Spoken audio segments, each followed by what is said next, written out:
Two of the most recognizable voices in American sports broadcasting just lost their jobs on the same day. One of them found out live, on air, during a commercial break. The other had just finished calling a game the night before. This isn't the usual ESPN belt-tightening story. This time it's tied directly to a $3 billion business deal that was supposed to make ESPN stronger, not smaller. So, what actually happened inside Bristol this week, and why did it cost Karl Ravech and Ryan Clark their careers at the network?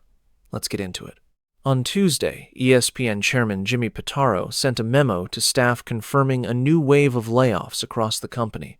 The cuts hit both behind-the-scenes production staff and, notably, a handful of on-air personalities.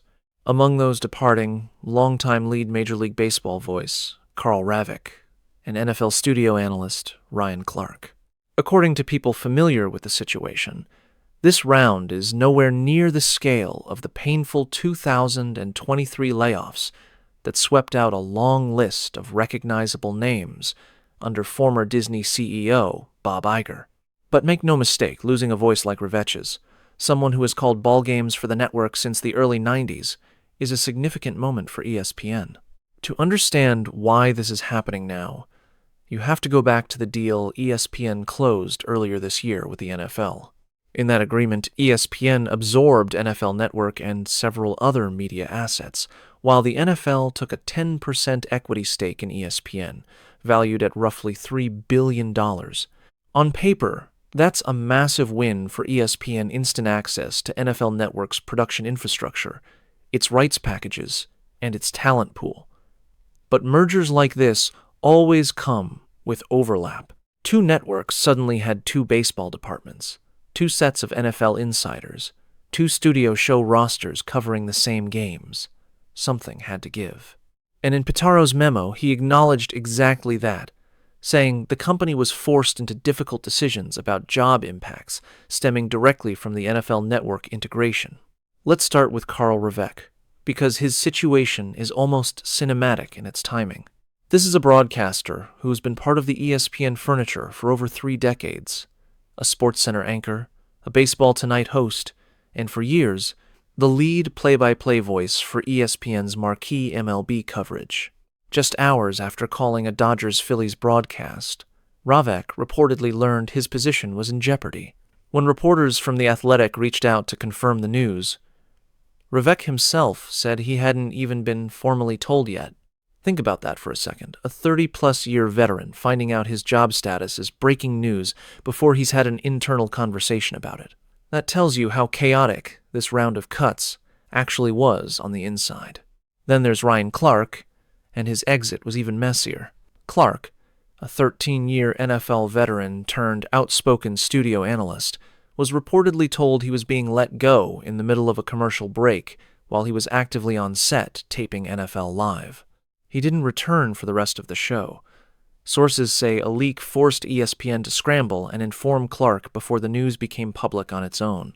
Clark responded on social media the next morning, describing the whole situation as, in his words, chaotic, while saying his sense of peace wasn't tied to the network.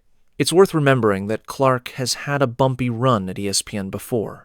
Last year, he was involved in a heated on-air exchange with colleague Peter Schrager over commentary on the Dallas Cowboys, and he later had to walk back some of what he said. None of that is confirmed as a direct factor in this decision officially. This is being framed as a business restructuring tied to the NFL Network deal. But it's part of the larger picture of Clark's tenure at the network. And it's not just these two names.